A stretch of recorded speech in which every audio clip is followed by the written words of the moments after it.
Founders Space, Mentors and Masters. I'm Captain Hoff, CEO of Founders Space, the leading global startup accelerator. I'm also author of the award-winning books, Make Elephants Fly, Surviving a Startup, and The 5 Forces. Today, we are with Kat Stancik, the lead boss at Action Incubator. Hello, Kat. Hi, thank you for having me. It is wonderful to have you here. I know you have a lot to give the audience, a lot of knowledge, a lot of experience. I want you to tell them a little about your background and what you do.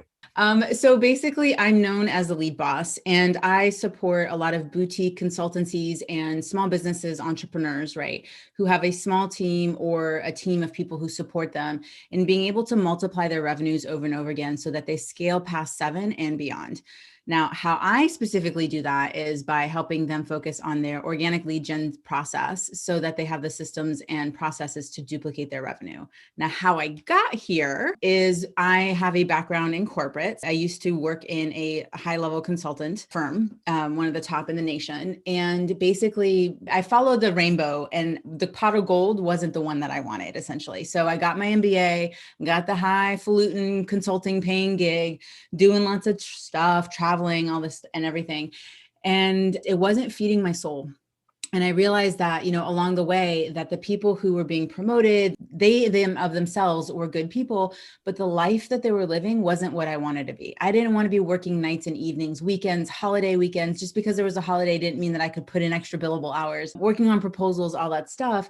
It just wasn't what was going to make me feel like I was actually living and creating an impact. And so that started my journey on what am I going to do in my life? Because everything had led up to this. I'd invested all this money. And really, the funny story is I opened my laptop and I Googled, what's my passion? There were not very good search results at the time. And what came up on Google? Do you remember? Well, one specific thing came up. It was a quiz. And I think it was like $74 or something like that. And it was like, take this quiz and we'll tell you what you should be doing, blah, blah, blah. And I was like, no way am I paying $74 to take some kind of assessment that's no, that's too much. I don't want to spare that. So a year later, still not having found out what my passion is, I hired a life coach, which I will tell you was more than $75. And through that process, realized that that was something that maybe would be interesting for me. And I just plopped down $10,000 to get my accreditation with the ICF. It took me a year to get that, to be trained and, certified effectively and properly. It wasn't just this, certification in a weekend thing. We had to practice our craft. And that really started me down my path of, starting my own business, getting some clients. And through the process of having to grow my business from nothing, I realized that I had this gift of being able to do biz dev, right? Business development. And people kept asking me, well, how are you doing that? How are you getting your clients? How can you charge that much for what you're doing? I'm only charging this. And I was like, well, I can receive it, and just really working with people through that. And so it really just kind of morphed into the version of the business that it is today in terms of helping people generate more effective leads of people, right? Valuing the relationship over the transaction, who are ready to buy, but really looking at, building that relationship and looking at the long and short-term strategies that work for the life you want to be building, not just the business. Now, what are some of the insights that you came to that really allow people to achieve this? I'm a doer, right? Like, give me a plan, give me a blueprint. It's going to get done. No problem. I did a lot of project management in my background, business process reengineering, right? Like following a flow chart. That's what I want to do. And then I had to realize that a lot of things I had to release as triggers. One, too much. I am too much for certain people, and that's okay. That's not about me. That's their thing. Right. And so having to really kind of step into that and really own the fact that I am comfortable with who I am. Sometimes I'll get triggered, and that will trigger the too muchness, which also triggers the not enoughness. And really kind of, going through therapy, and what better process than to start your own business, but also with professional help, right, is working through those past experiences that created a story in my mind and defined who I was, but didn't define who I wanted to be. So that was one of the biggest shifts that kind of picked up along the way. And the other one was just given the fact that, I am a doer and I'm an overachiever, there were certain expectations that I was living up to for someone else. And I had to really look into what was it that I wanted for myself, for my family, for my children. I have 3 kids under 7, right? So traveling all the time is just not something that I want to do. Some people can do that and they want to do that. It's just not in my values. And really understanding that this is a third piece. So building a business that supports your life and not the other way around. And the third piece is that content is absolutely critical to your business. If you are not investing time in sharing content, sharing your stories, like story-based marketing is the most effective strategy when it comes to marketing, then you're leaving a lot of opportunity, which means that you're leaving a lot of money on the table. Tell us a little about your story. So what were some of the emotional things that you went through that led you to the point where you came to these insights? So I've always been triggered by the too muchness. I remember just it gets planted in your head at some point. There's some memory. Anyone listening now can kind of probably remember what that memory is. And someone said something, you experienced something, and that got established as a firm chapter in truth in your life. And I think that I had a lot of what happened was, especially when I was in corporate, one of the ways that I released that was actually going and doing personal development. Like I was conforming a lot, right? I was trying to fit in. I don't fit in. If you guys are watching the video, like this does not fit into normal society. And I had to really kind of look at what I was swallowing down, right? Like when I was, and I'll come back to the corporate but this to give you context, when I was in college, I was in my senior year of college and I was 300 pounds. I got up to 320 pounds by the time I was 6 months out of college. And I remember sitting in a basement apartment. It had no windows. It had a door. The door was glass. That was the only window, by myself. And I ate an apple pie for dinner. One, it was the only thing I could afford because it was like $2 or $3 at Walmart, and it could, I ate almost all of it, and it was able to split it between the two. But I was eating my emotions so much to the point that I was killing myself. I was morbidly obese. It took my mom coming in and saying, we've got to do something here. And basically she said, hey, you should look at this gastric bypass thing. And I was like, no, that's giving up. That's the shortcut. I can do this. And I really looked at my life at that point and was like, if I could have, I would have. I can't do this by myself. And so it was kind of miraculous. Like that was probably in October. And by January, I had gone through the surgery and everything that needed to happen happened. Every door that had been closed opened up for me and just enabled this thing to happen. And I remember that after that happened, there was just this renewed sense of possibility of I can reclaim my life. I can start. It was like wiping the slate clean of being like, you're no longer defined by your weight. You're no longer defined by all the things that you don't or do have, and really being able to say what's possible now. And I was 22 at the time. So by the time I was 23, I bought my first condo. It was that drive of I'm going to do this. And it really connected me back, and talk about stories, to this one particular place where I remember I was in 5th grade and I went to the French International School here in Bethesda, and I had no friends. I was being bullied. It was just all kinds of horrible experiences. And I was eating my lunch in the bathroom stall. And I remember thinking, life can't be like this. All of my life cannot be this. I don't want this. That innate knowing is what drove me through all of those dark moments, those things that I had to kind of go through to get to where I am today. And one of those things, see, I'm bringing it back now, was when I was in corporate. So like, even though I had gone through these transformations, I was still conforming. I was still being told, improve your weaknesses. I was terrible at details. Like filing was the bane of my existence. Yes. Do I know my alphabet? But apparently when it comes to filing, I don't. Like, it's just not something I do well. And I was just always trying to conform. And as I was going through this personal development with, looking into coaching and seeing the positive impact that I was having on people, the first time I did a coaching session with 3 different people, I made each of them cry, and I felt so good about myself. Not because they were in pain, but because they were experiencing radical shifts very fast. And I made a decision when I was at my consulting firm that this isn't how I wanted to be. So I said, you know what? I'm going to stop trying to work on my weaknesses and I'm just going to step into my strengths. I'm just going to fully own the things that I'm amazing at doing. And I'm not really going to worry about the things that I'm not so great at. And all of a sudden, I started getting promoted. I started getting recognized. I got the firm's top award for employees. I got promoted again, right? And all the while, I had like 2 babies. And anybody who's been pregnant and working, getting promoted isn't something that can happen consistently and predictably. And I remember that just the path forward was mine to choose, but the path in front of me wasn't the one I wanted to walk.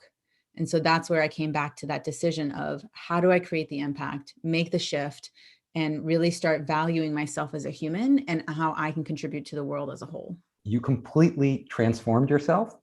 And now it seems like your mission is to help other people transform themselves and their businesses. So it's both an inner transformation of who they are. You go through sort of a therapeutic transformation, but then you also deal with real business issues, strategies, tactics. Can you describe that process for us and give us maybe an example of one of your clients and what you took them through? It's funny because this reminds me of like a little bit of the conversation that we had, because when I first introduced myself to you, I was like, oh, I'm a business strategist. And you're like, cool. And then we started talking, you're like, but you don't talk like a business strategist. And that's when I told you that I have this coaching background and all that stuff. It's kind of this amazing hybrid approach that I take where so many consultants, it's just very cut and dry, like you're paid by the word, right? Therapist is not the area that I play in. And I don't want to, have someone just sitting on the couch, but and coaching is great because it kind of is in this middle space, but I really shine when I can tell someone what to do, because a lot of times that's actually what people want. And there are times when someone's stuck. And me telling them what to do and them not doing it is a clear indicator that there's a mindset component there. And my ability as being this weird hybrid that's amazing is I can reach into my toolbox and pull out a coaching capability that helps them work through that and kind of process through it to a point where they get back into action. And if that's something they're wanting more of, then they can find the right person to support them. But in the meantime, they've been able to continue to progress in their business and have the money to be able to reinvest in themselves. It's so important for me. Like one of the things that I say is I believe in my clients the way that someone should have. And it's the same thing I experienced, which is someone should have believed in me the way that I knew that I could achieve something. So I remember someone that I worked with. She came to me and I remember we were on the phone, and this was a little bit earlier on in my business. I was definitely making traction, and she came to me and we were talking, and she was on the phone with me and she goes, Kat, I want to work with you. This was a sales call. I don't have the money. And I go, okay. Now I'm going to caveat this. This is not something I do every single time, but if you feel called, and we all know what that means in terms of like, there is an innate desire, not from a place of lack, but from this place of, I need to support this person in some way. And I've got 10 more minutes. Right. So I said, that's fine. I totally understand, because I'm not a high pressure salesperson at all. I hate it. Right. I just assume that you're an adult on the other side of the conversation. So, and I said, well, let's think about what are some opportunities that you have in front of you. And she said, well, I have a sales call after this. I was like, great. What are you going to offer? How are you talking about it? What are you going to ask for in terms of as a price point? And we just talked through it a little bit in terms of how she was approaching it. And I gave her a couple little tweaks. And I want people to remember that it's small hinges swing big doors. So it's not about making these huge overhauls and saying that offer sucks, throw it in the trash, we're going to create a new one. But it's sometimes, we can't see the picture from the frame. And so I was seeing there's a couple little blotches and I was like, hey, let's fill those in. And then it becomes this dynamic offer. Well, she went and she closed that client and literally called me back and said, I'm ready to work with you. Let's go. So we worked together. And in that first time that we worked together, I think she made something like $15,000, right? And we kept in touch. And I'm sharing this because this is how people should be thinking about business. You don't always get those big wins with clients right off the bat, but if you keep in touch, look what happens. She came back and she bought from me again at a higher price point. And that time she made $65,000 in 90 days. Right. So you guys can do the math and multiply that over. But now she had a system and a process to be able to duplicate her success. Now, the thing that she was dealing with, because we all have our cross to carry, right? We all have burdens. We don't know. As much as someone looks successful on the outside, probably every single person is dealing with a lot of things that you just bring them down and are tearing them up inside. So, give people that grace and don't assume that everything is rocking, because if they're looking like it in one place, it's probably not in another. Anyway, throughout the entire time between that first time that we worked together and that last time that we worked together, she was fighting for her son. She was in an abusive relationship. When she had talked to me, the reason that she didn't have the money was because her husband had left her, had taken everything out of the bank account, and basically kicked her out. She had nothing. And so her confidence had been taken away from her. She was ripped down to her core and didn't know if she could do this. And by the time we were done working together, she had gained custody of her son. She had been able to fight through the system. She had been able to, hire the lawyers that she needed to hire, because at the beginning she couldn't. She had to do the work herself. She had to do all this stuff, and she didn't know all the intricacies. And so she was falling things through the cracks, and she didn't know she was going to be able to make it. And it was her why. She needed to fight for her son. And now she's with her son. I just saw online, she bought a brand new house not too long ago, right? She's providing the life for her son that she wished someone had provided for her. And she's opening up her ability to receive even more. That's why I do what I do. It is so wonderful that you could step in and help her at the time she really needed it. Can you tell us some of the tactical things, like those little hinges that you talked about, that you give your clients as advice, like deal is on the table, but they can't seem to close it? What do you tell them to do? So I think that most people get stuck. So my process is connect, converse, and close. Like if someone's getting stuck, it's somewhere in that, like going from complete strangers to client. That's the business process, right? So that's what I talk about. And where I see people get stuck is in that conversation place. So like the connecting in terms of like going out and hitting that connect button on LinkedIn or Facebook or Instagram or whatever it is, not so difficult, not a huge barrier. Having some level of clarity on who your ideal client is, sure. All of that can use work in terms of your positioning and all that. But where people get stuck is in this place of, how do I go from talking about the weather to whether we should work together? That weather to weather turn of conversation is where people get triggered, because it's that I don't know what to say. I don't want to come off as sleazy and salesy, because we've all experienced that person. I call him Pitchy Pete on LinkedIn. Other people call it being, was it pitch slapped? I always say used furniture car salesman, because it's just like the combo of that human is right? But we don't want to come across as way, at least my people don't. So we avoid the thing because, it's all about pleasure, pain, motivation. But what happens is, and we all realize this with our clients, is that most clients come to us in a place of crisis. I'm just going to let that sit for a second, because you're going to fight that. But if you think about it, most times your clients come to you from a place of crisis. I need to fix this. So when they're in that place, they're still sometimes going to avoid doing the thing that's hard. And what I want to say is that conversation is the thing that you must master in order to be able to scale. And I'm saying there are multi-million-dollar companies who still haven't mastered this skill set.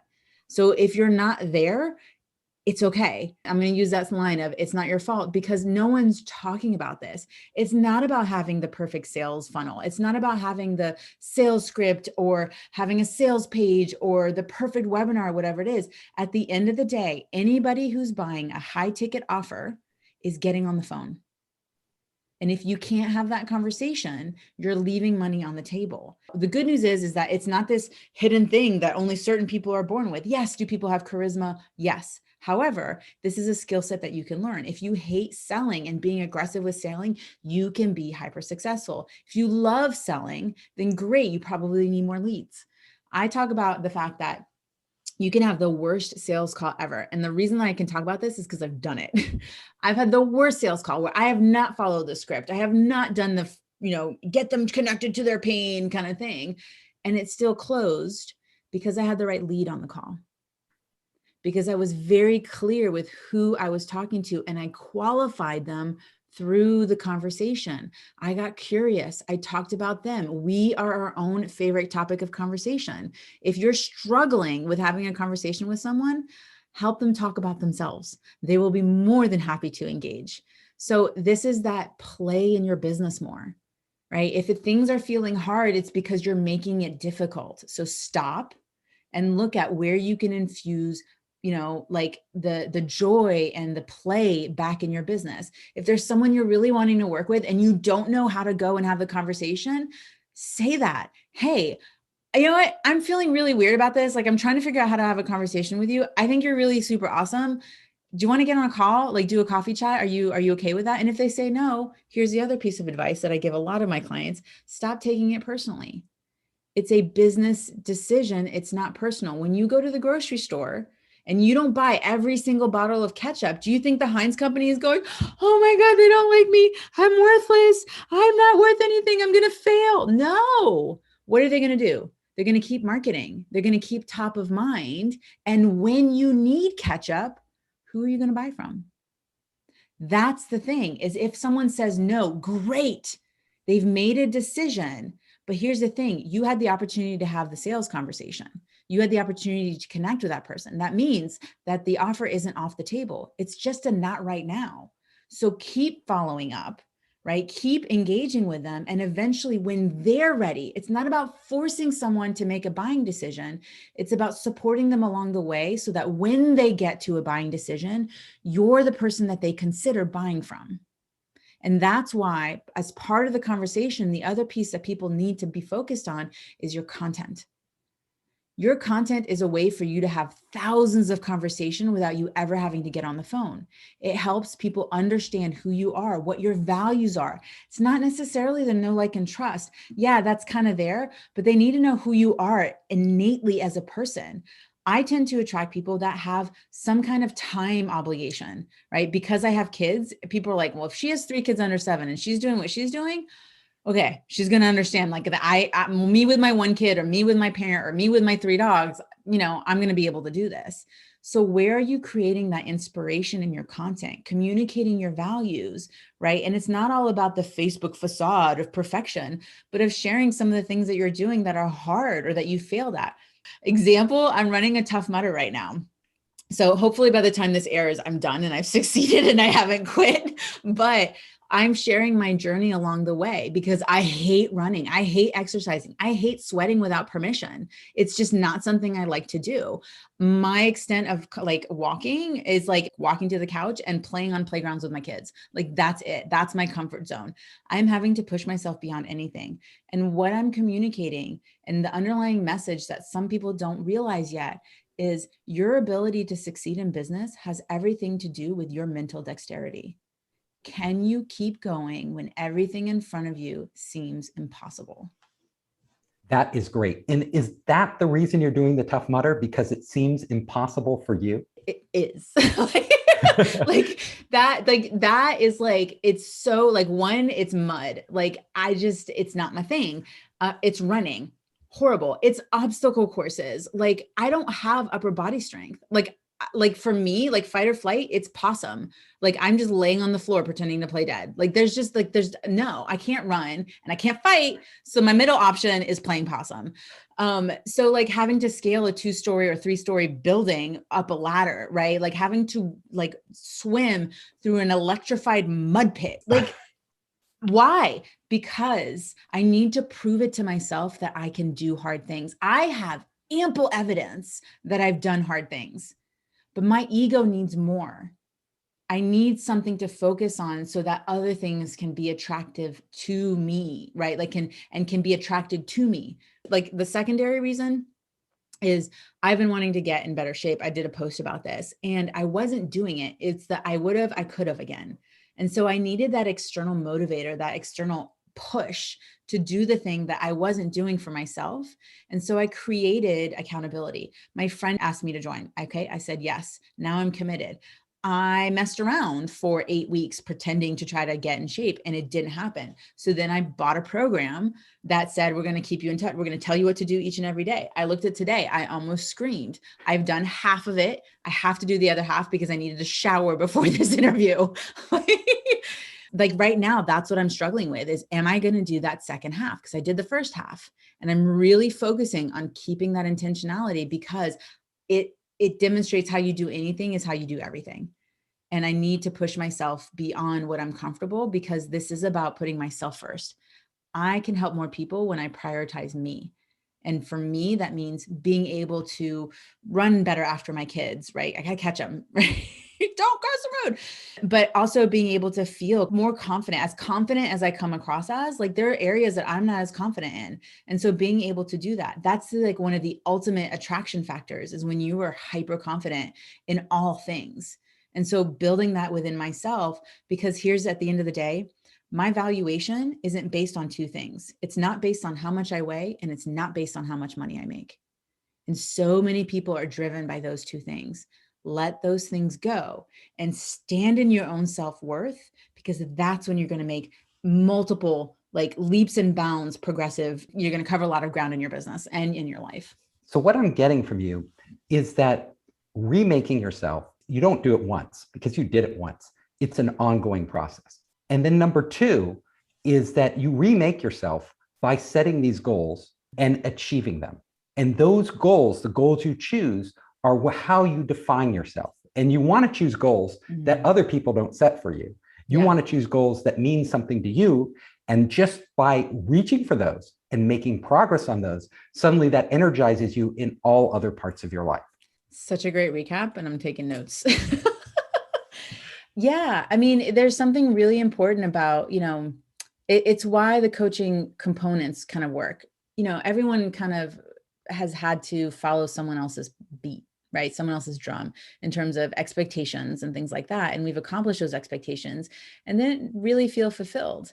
Or they were kind of late on us. Maybe your mom wanted you to be a doctor, right? Or maybe like the people that you saw that were the most successful had an MBA, or, people who seemed to be happy were people making a certain amount of money, whatever that is.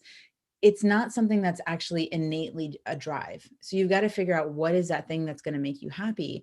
And at the end of the day, it really comes down to, so I talk about it. Are you flirting with the goal, or are you marrying it? Right. So are you kind of deciding, or are you committed? For me, it's when I make that commitment, when I've made it's not just the intention, but it's the decision, right? That this is happening, then I know without a shadow of a doubt that I will accomplish that goal, because I have enough proof in my life that that's what I've done. It's getting to the point where that becomes a non-negotiable. That's the mental dexterity that people kind of wane in, right? And they're like, well, I'm kind of interested about doing this, but that seems great. Yeah, every time I say I'm kind of interested in something, I kind of start it and then I kind of stop. Yep. And it means nothing. So it's a waste of my energy and my time. And it actually makes me feel worse about myself, because I just left something that I was kind of committed to undone. So it's much better to pick what you're really interested in and then just fully commit, go all the way. Yes. And release the things. If you're not all in, don't feel bad about the fact that you're not all in. Like, it took me a long time to get to this place. I mean, and it's again, the pain pleasure motivator. I had just had my son, and, I was like, oh, it's baby weight, it's baby weight. Well, when baby's 2.5, it's not really baby weight anymore. And I had to really look and be like, all right, like, this is making me more and more miserable. And the more I was gaining weight, the more I was like, I'm not going back to that place where I was. And that's what it felt like. Again, what path am I walking? And I was like, I am not walking down this path. I'm doing a U-turn, or I'm going to hop over to this one because this is the one I want to be on. But you have to take that time to be able to do that inner reflection and say, you know what, how important is this to me? If it's not important and I'm not doing anything, then don't beat yourself up about it, because then you're just wasting more energy, more time that you could be putting into doing something else that's way more productive in your day. You are a busy person, 3 kids, you're self-employed. And we know when you're self-employed, you work way harder even than you do in a big corporation. You might not have to travel as much, but the hours are there. How do you manage your time? What do you do to actually keep a balance between your family, your work, and still be very productive and feel good about all of it? It's definitely about boundaries. Oh, I know boundaries. But for me, it's 5:00 is family time. So like, no one can schedule a meeting with me after that unless I decide, right? Again, but I'm empowered by the decision. It's really, honestly, I talk a lot about money because that's where the ego's at. But at the end of the day, true success is mastery of time, is being able to really own your time and how you spend it and what you're doing with it. And so doing things like setting boundaries gives you the evidence that you need to demonstrate that you are in process of mastering time. So for me, kid time, dinner time at the table, everyone together. Like there's just these non-negotiables that I have to honor, because if not, then all the things start slipping. That's how you go from, hey, I was so successful in business, to what happened. So you go back and look at, all right, I have a recipe for success. Part of my recipe is having these boundaries in place. It's when I go on vacation, I'm on vacation. No, you can't schedule time. I'm sorry. Yeah, I know I said I could do that thing, but vacation came up. This was the week that works. We're going to have to reschedule. And really kind of putting your lifestyle first and not expecting to just always kowtow to other people's demands. So I would say that the most important thing is the boundaries. Time management, like really looking at, there's this matrix basically of where's your excellence, where's your brilliance, where's your, good enough, and where's the I suck. Everything below needs to go out. Now, a lot of people aren't in a place yet where they can delegate all those things, but you really should be focused. 80% of your time should be in your excellence. And that's the thing that's going to drive the most money. So it is deliverability, but right, 20% you need to look at, how are you communicating that? How are you marketing? How are you spending that time? And what's your process? So many people are like, she got lucky, he got lucky. No, they did not get lucky. Luck has no place in your business.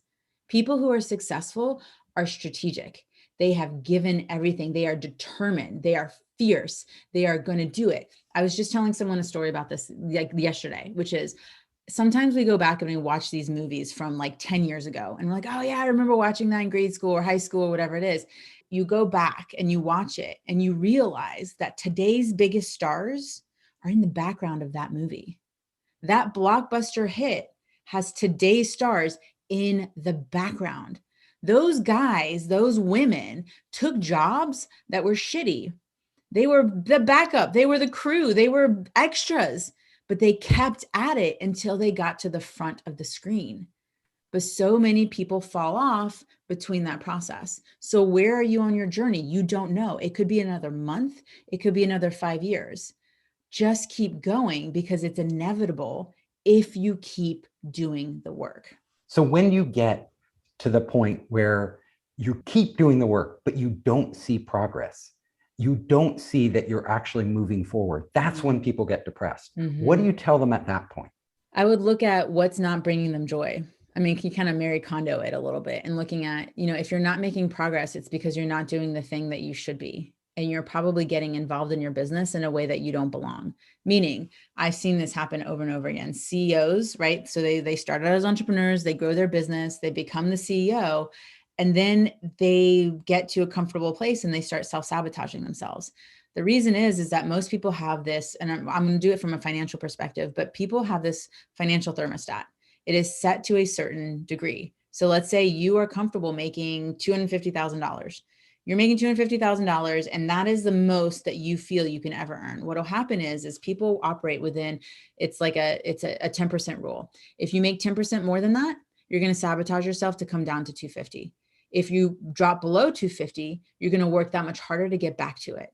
And what you need to do is, if you're in that place where it's feeling stagnant, then things need to change. You need to challenge yourself more, and you need to raise your thermostat if that's what you're desiring. The other thing to look at is, maybe the thing that you need isn't necessarily more money, but looking at where are you spending your time. I know that there are people who make more money being a boutique company, meaning they're making $500,000 a year. They make more money than someone making 5 million.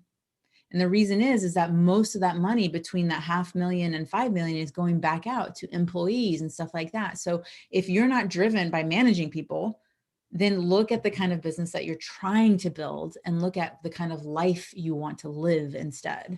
That's great advice. You have given us so much great insights in this episode. I want to thank you for being on the show. And before we go, I want you to tell us where people can find you. Well, I have a free gift. Is that okay to share that? Absolutely. Okay. So I have a lead boss jumpstart. It's how I like people to stack wins before they ever even consider like working with me or like staying in my space or whatever it is. And so what it is, it's a 3-part training, and it comes with worksheets. And the first one is, it's how to break down your hour of lead generation a day. What I talk about is, once you set up your system, it's easy to maintain in an hour or less a day, right? And that's with full pipeline, high ticket sales, making as much money as you want, but it's about putting that together. So it breaks down that hour, and it doesn't have to be a consecutive hour. You can break it up over the day and what the activities are that go into that lead generation effort. The second piece is actually social media swipe that you can use to help people you are currently connected with to raise their hands and say, I'm ready to work with you. So being able to already start monetizing the contacts that you already have. And the third piece is actually my personal close script. So it's what I share with my private clients, and it's how I close anywhere between 80 and 90%, and how my clients do the same of their sales call. It walks you through that process without being hype aggressive. So all three of those are bundled together, and you can get it at fullybooked.ceo. Otherwise, I'm on social media. I mean, Kat Stancik's not, there's not a lot of us. And, I'm always happy to chat and have a conversation and see how I can be of support. Kat, you've been wonderful. I want to end the show with you giving one final parting thought to the audience. I guess it goes back to one of the quotes that I love, to Henry Ford, who says, if you think you can or think you can't, either way, you're right. So what are you believing? I hope you enjoyed the show. If you liked it, hit the subscribe button and share it with your friends. You can help us create more great content by subscribing and sharing. Also, if you want to access our online startup program, our investor network, and our entrepreneur resources, just come to founderspace.com.